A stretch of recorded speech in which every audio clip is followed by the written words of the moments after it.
ओम शांति। आज साकार महावाक्य 1-5-2024। मधुर संतान माने तुम्हें सिद्ध करी बता जे बेहदर पिता आमर पिता मध्य अटंती, शिक्षक मध्य अटंती एवं सद्गुरु मध्य अटंती।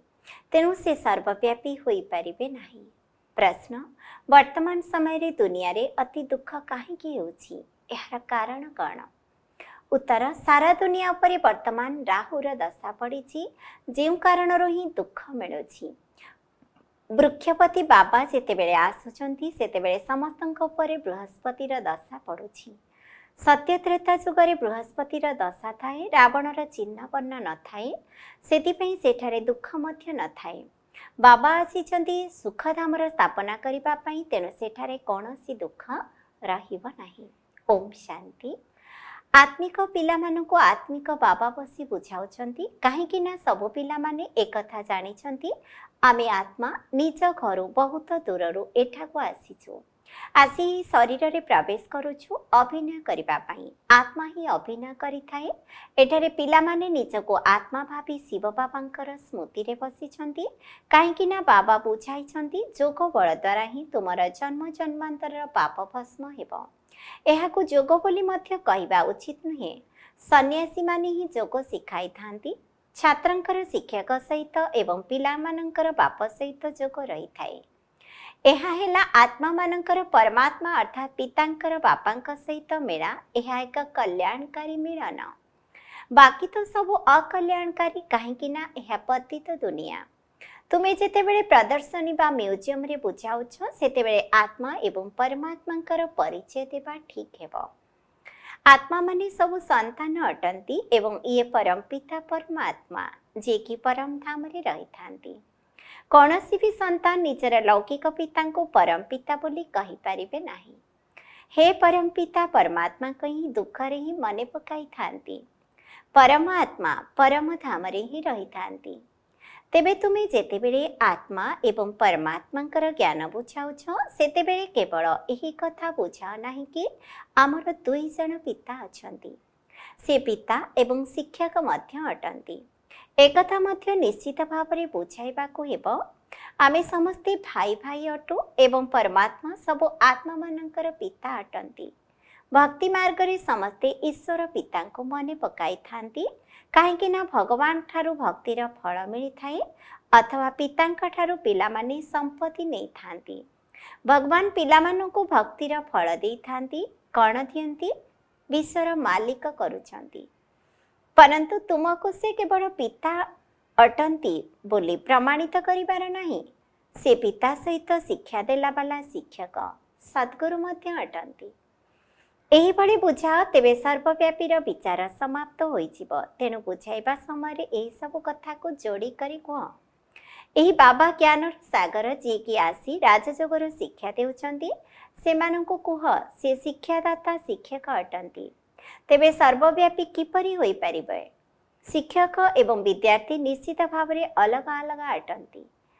जेपरि पिता एवं पुत्र अलगा, आत्मा माने पिता परमात्मा को मने पकाइछंती एवं तांकर महिमा मध्य करूछंती। बाबा ही मनुष्य सृष्टिर बीज रूप अटंती।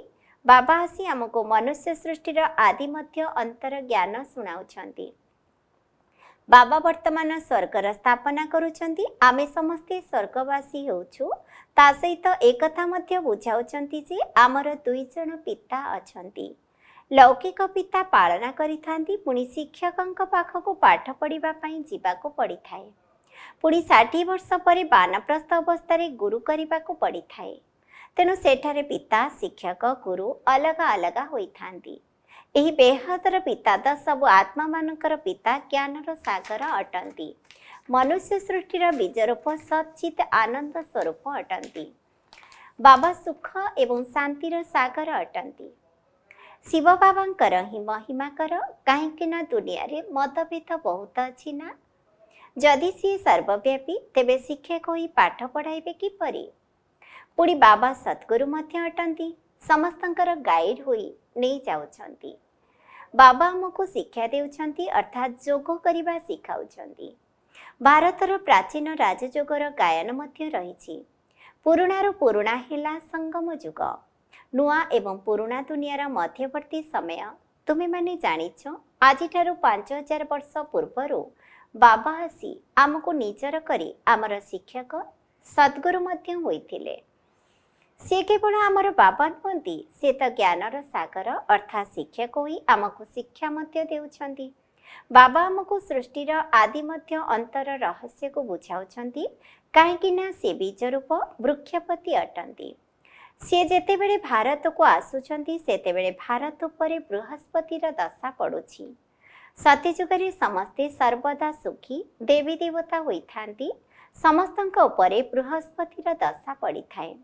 ପୁଣି ଦୁନିଆ ଯେତେବେଳେ ତମ ପ୍ରଧାନ ହୋଇଯାଏ ସେତେବେଳେ ସମସ୍ତଙ୍କ ଉପରେ ରାହୁର ଦଶା ପଡ଼ିଥାଏ। ବୃକ୍ଷପତିଙ୍କୁ କେହି ମଧ୍ୟ ଜାଣିନାହାନ୍ତି। ଯଦି ନ ଜାଣିବେ ତେବେ ସମ୍ପତ୍ତି କିପରି ମିଳିବ? ତୁମେମାନେ ଯେତେବେଳେ ଏଠାରେ ବସୁଛ ସେତେବେଳେ ଅଶରୀରୀ ହୋଇ ବସ। ଆମକୁ ତ ଏହି ଜ୍ଞାନ ମିଳିଛି ଯେ ଆତ୍ମା ଏବଂ ଘର ଅଲଗା ଅଲଗା।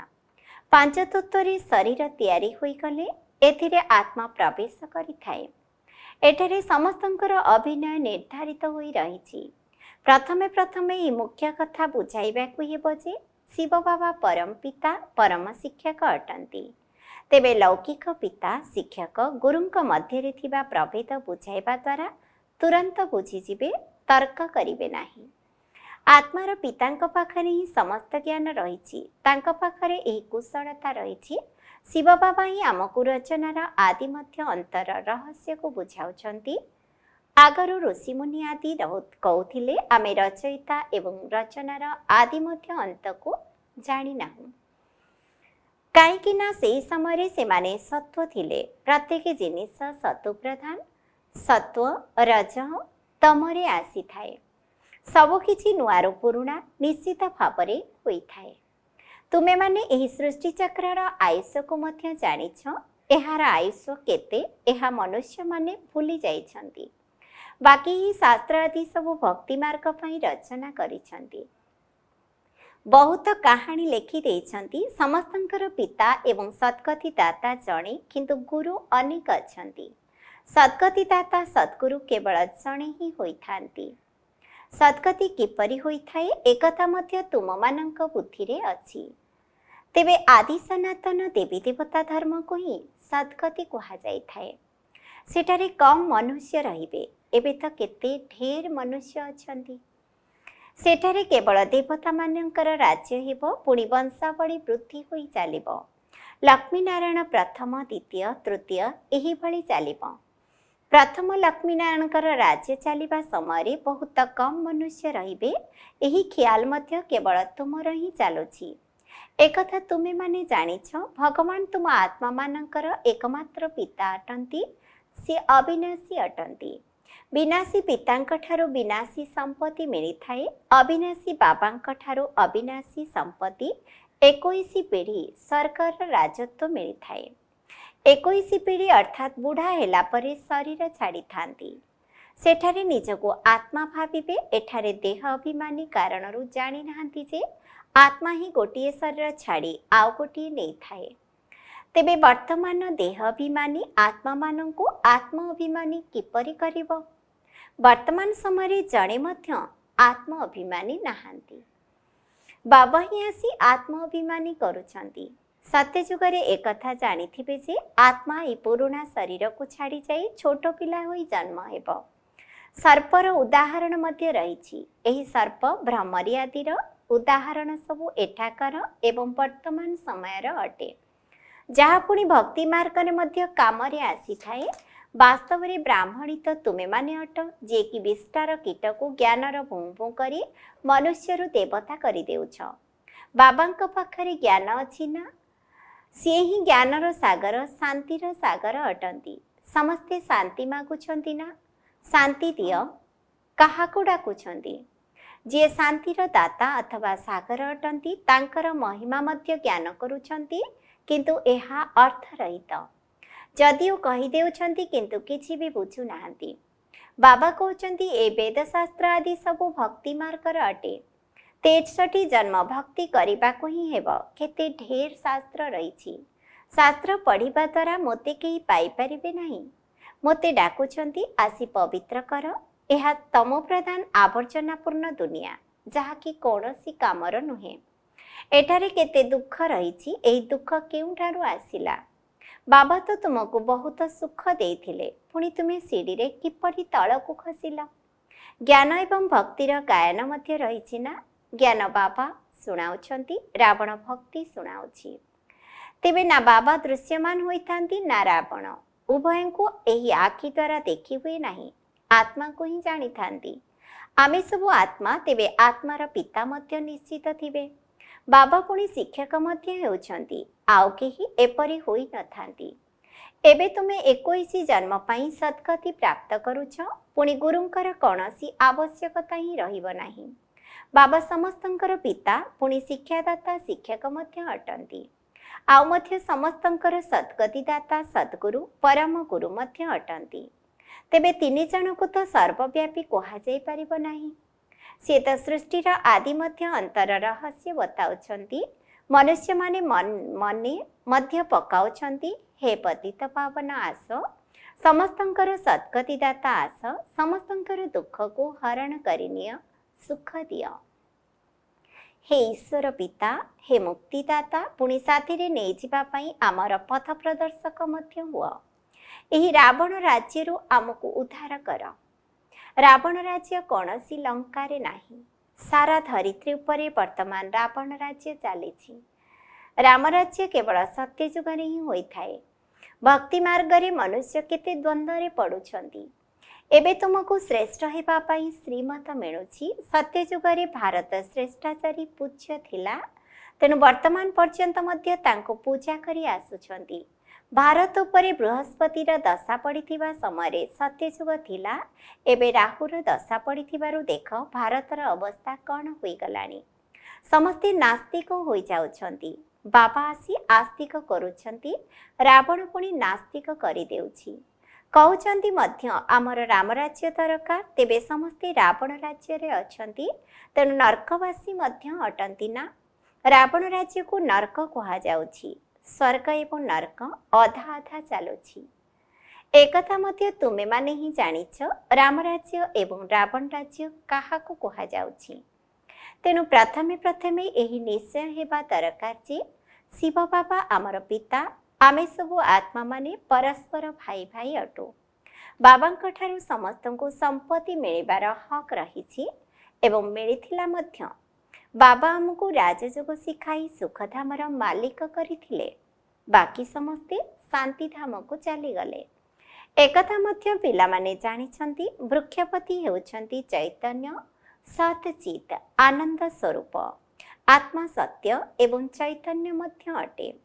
ବାବା ମଧ୍ୟ ସତ୍ ଚୈତନ୍ୟ ବୃକ୍ଷପତି ଅଟନ୍ତି। ଏହା ଏକ ଓଲଟା ବୃକ୍ଷ ନା? ଏହାର ବୀଜ ଉପରେ ରହିଛି। ବାବା ହିଁ ଆସି ଆମକୁ ବୁଝାଉଛନ୍ତି, ଯେତେବେଳେ ତୁମେ ତମ ପ୍ରଧାନ ହୋଇଯାଉଛ, ସେତେବେଳେ ମୁଁ ତୁମକୁ ସତ ପ୍ରଦାନ କରିବା ପାଇଁ ଆସୁଛି। ବର୍ତ୍ତମାନ ଇତିହାସ ଭୂଗୋଳର ପୁନରାବୃତ୍ତି ହେଉଛି। ଏବେ ତୁମକୁ କହୁଛନ୍ତି ହିଷ୍ଟ୍ରି ଜୋଗ୍ରାଫି, ଇଂରାଜୀ ଅକ୍ଷର କୁହ ନାହିଁ। ହିନ୍ଦୀରେ ଇତିହାସ ଭୂଗୋଳ ବୋଲି କୁହନ୍ତି। ଇଂରାଜୀ ତ ସମସ୍ତେ ପଢ଼ୁଛନ୍ତି।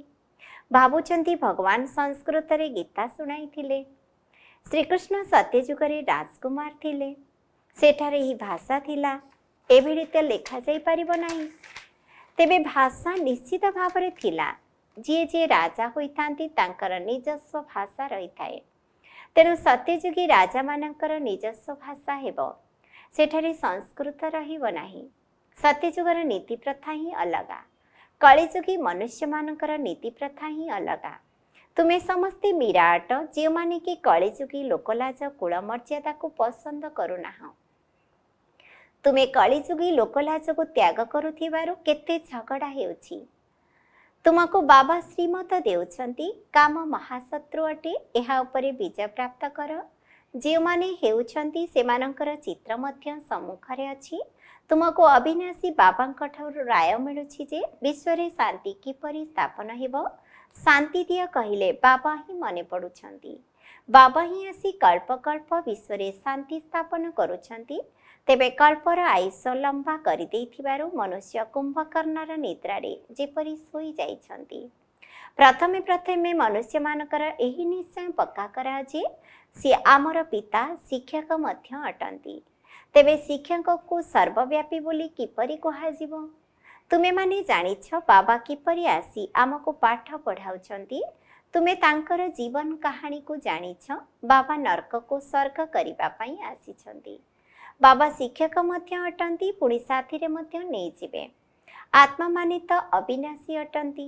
निजर अभिनय संपूर्ण करी घर को जाइथांती। तेणु घर को नेलावाला गाइड मध्य दरकार ना। बाबा दुखर उद्धार करी पुणी गाइड होई समस्तंको नै जाउछंती। अच्छा, मीठा मीठा शिखिलधे संतान मानक प्रति माता पिता बाप दादांकर मधुर स्नेह भरा स्मृति एवं सुप्रभात। आत्मिक पितांकर आत्मिक संतान मानंकु नमस्ते। आम आत्मिक संतान मानंकर मध्य आत्मिक पितांकु नमस्ते नमस्ते नमस्ते। धारणा पाई मुख्य सारांश 1 नंबर, कलिजुगी लोकलाज कूल मर्यादा को छाड़ी ईश्वर कूलर मर्यादा को धारण करने को हेबो। अशरीरी बाबा जहाँ शुणाउछंती ताको अशरीरी होई सुनिबार अभ्यास को पक्का करने को हेबो। 2 नंबर, बेहदर बाबा एकाधार पिता शिक्षक सद्गुरु अटंती। एही रहस्य को सब आत्मा मानन को बुझाइबा को हेबो। एही कथा को प्रमाणित करने को हेबो जे बेहदर बाबा सर्वव्यापी नुहंती। वरदान, देह अभिमान युक्त चपलतारु मुक्त हुई आत्मिक स्वाभिमान रे रहउथिबा वृत्ति बुद्धि हुआ। केतेक पिला देह अभिमान युक्त स्वभाव संस्कार चपलता बहुत करिथांती। जेउठारे मोर स्वभाव मोर संस्कार शब्द आसी थाए सेहिठारे एही बड़ी चपलता अर्थात चगलामी आरंभ होई थाए। एही मोर शब्द ही समस्तंको चक्रव्यूह भितर को नहीं जाई थाए। किंतु जहाँ बाबांक ठारू भिन्न अटे ताहा केबे भी मोर होई पारिबो नाही। कारण मोर स्वभाव बाबांकर स्वभाव ठारू भिन्न होई पारिबो नाही। सेथिपई एही भଳି देह अभिमान युक्त अल्पकालर विनाशी चपलतारू मुक्त हुई आत्मिक स्वाभिमान रे अर्थात सम्मान रे रुह प्रीति बुद्धि हुई बाबांको भल पाइबार चपलता पछके कर। स्लोगान, जदि बाबांकर सहित सेवा सहित एवं परिवार सहित मोहब्बत अर्थात भल पाइबा अछि तेबे मेहनत करिबारो मुक्त होई जीव। ओम शांति।